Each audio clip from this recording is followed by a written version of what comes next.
და ეხლა სომალილენდი მხოლოდ პორტს კი არ სთავაზობს.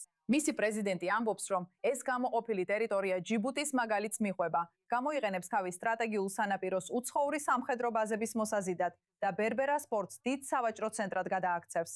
ეხლა პრეზიდენტი აბდირაჰმან ეიდო ამბობს, რომ სომალილენდი მზად არის უმასპინძლოს აშშ-სა და ისრაელის სამხედრო ობიექტებს, მიუხედავად იმისა, რომ უარყოფს ამჟამად რომელიმე ამ ქვეყანას იქ ყოფნა ჰქონდეს. და ეს წინადადება გაჩნდა იმ დროს, როცა წითელი ზღვისა და ადენის ყურის გარშემო გავლენისთვის კონკურენცია ძლიერდება და შესაძლოა სომალილენდის ხანგრძლივ მცდელობას საერთაშორისო აღიარებისთვის ახალი მნიშვნელობა შესძინოს.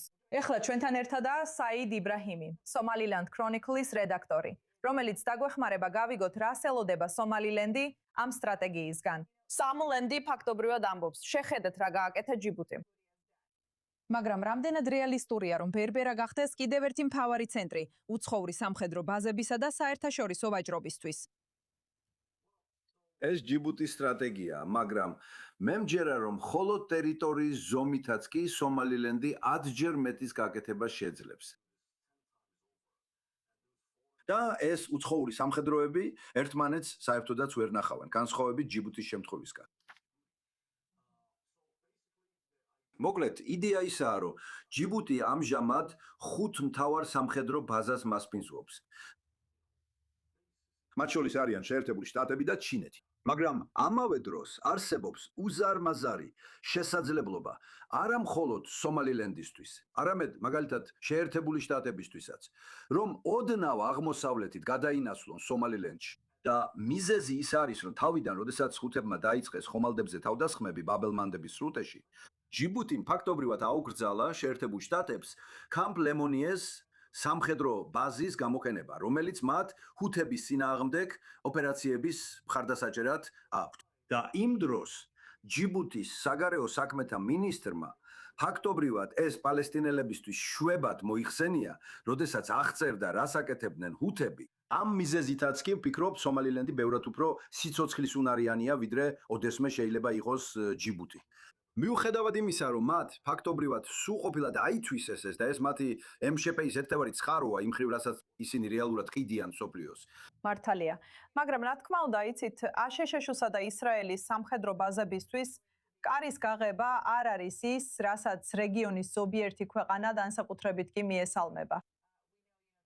ჩვენ ვიცით, რომ იემენში ჰუთები ბოლო თვეებში უფრო კონკრეტულად ისრაელს უტევენ, რადგან ახლო აღმოსავლეთის ომი გრძელდება. არის თუ არა სომალილენდში მცხოვრებთა მხრიდან შეშფოთება, რომ შეიძლება ამას შედეგები მოხვდეს და როგორ შეიძლება გამოიყურებოდეს ეს საფრთხეები? ყოველთვის არსებობს შეშფოთება, მაგრამ ამავე დროს სომალილენდის შემთხვევაში ეს შეშფოთება განსაკუთრებით ძლიერად ისმის, თითქოს სომალილენდის ხალხს თავად მოქმედების უნარი არ ქონდეს. რა თქმა უნდა, ყველა შესაძლებლობას თან ახლავს გარკვეული რისკი. მაგრამ კიდევ ერთხელ, ჩემი როგორც უბრალო ჟურნალისტის შეფასებით ვიტყოდი, რომ ჯიბუტის შემთხვევაში ეს პრობლემა არ არსებობს. ბაჰრეინი და ისეთ ბევრი სხვა ახლო აღმოსავლეთის ქვეყანას, მათ შორის საუდის არაბეთი, მასპინძლობენ უზარმაზარ სამხედრო ბაზებს. ამ ქვეყნებს ეს შეშფოთებები არ აქვთ, მიუხედავად იმისა, რომ ისინი ხვდებიან არა ჰუთების, არამედ ირანული რაკეტების თავდასხმებს. ასე რომ ყოველ შესაძლებლობას თავისი რისკი ახლავს. და ვფიქრობ, რისკი უკვე გათვალისწინებულია ამ თანაფარდობაში. ასე რომ, ვფიქრობ, ყველაფერი კარგად იქნება. კარგი, იცით, მგონია, რომ აქ კიდევ ერთი მნიშვნელოვანი კითხვა არსებობს. დასულ კვირას ვისაუბრეთ ეთიოპიის ისრაელში ელჩთან, რომელმაც თქვა, რომ ადის-აბაბაც ძალიან დაინტერესებულია ბერბერას პორტით. თქვენ ფიქრობთ, რომ ეს საბოლოოდ შეიძლება გამოყენებულ იქნას იმისთვის, რომ სომალილენდის მეზობლებისგანაც მიიღოს აღიარება? ეთიოპია ცოტა უკან რო გადადგათ ნაბიჯი, ვფიქრობ, პრეზიდენტ ჰირვოს მოსვლამდე ყოფილმა პრეზიდენტმა და ეთიოპიის პრემიერ-მინისტრმა ურთიერთგაგების მემორანდუმს მოაწერეს ხელი. და მისი ძირითადი იდეა იყო ის, რომ ეთიოპია აღიარებს სომალილენდს სანაცვლოდ, რომ მიიღებს საზღვაო ბაზას და კომერციულ პორტს. სამწუხაროდ ეს შეთანხმება რეალურად ჩაიშალა. ასე რომ ეთიოპიისთვის 120 მილიონზე მეტი მოსახლეობის მქონე ზღვის პირას არ მქონე ქვეყნისთვის ამ ეტაპზე ერთადერთი არჩევანი არის ჯიბუტი ან სომალილენდი, რომელთაგან სომალილენდი ბევრად უფრო ახლოა.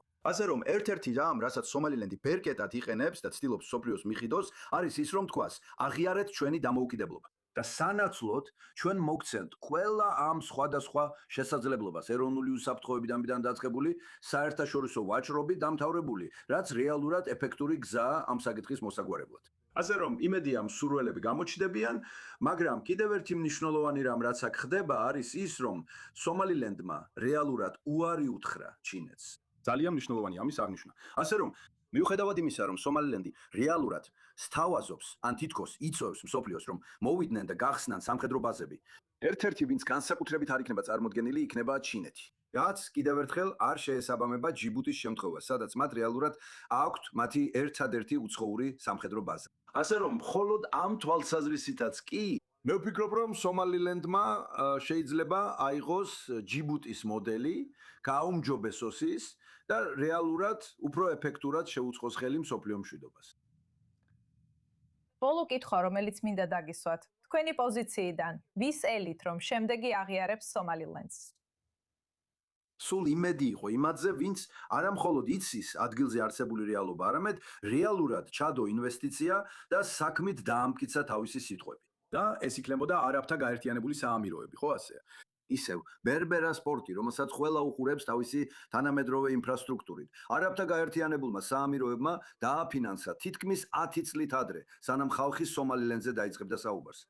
ამიტომ მათ როგორც პირველებს აქვთ უპირატესობა, ეს იქნებოდა იმედი იმის მიხედვით, თუ როგორ განვითარდება მოვლენები. ჯერჯერობით ეს არ განხორციელებულა.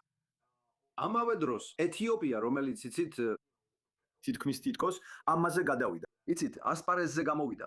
მაგრამ ბოლო ცუც, იცით, არეულობა, სადაც თურქეთი, ჯიბუტი და ბევრი სხვა ქვეყანა რაღაცნაირად ჩაერივნენ და რაღაცნაირად დააძალეს პრემიერ-მინისტრს, რომ ასე ვთქვათ, თავი შეეკავებინა ამისგან. იცით, არ გადაედგა ეს გადამწყვეტი ნაბიჯი.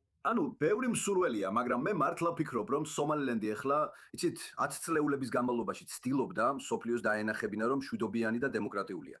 მაგრამ ეხლა ჩანს, რომ რაღაცა შეიცვალა და ფაქტობრივად ვამბობთ, აი ეს შეგვიძლია შემოგთავაზოთ თქვენ სანაცვლოდ. ამიტომ ვფიქრობ, ეს ბევრად უფრო ეფექტური საგარეო პოლიტიკის ჩართულობაა, ვიდრე უბრალოდ ვამბობთ, რომ დემოკრატია ვართ.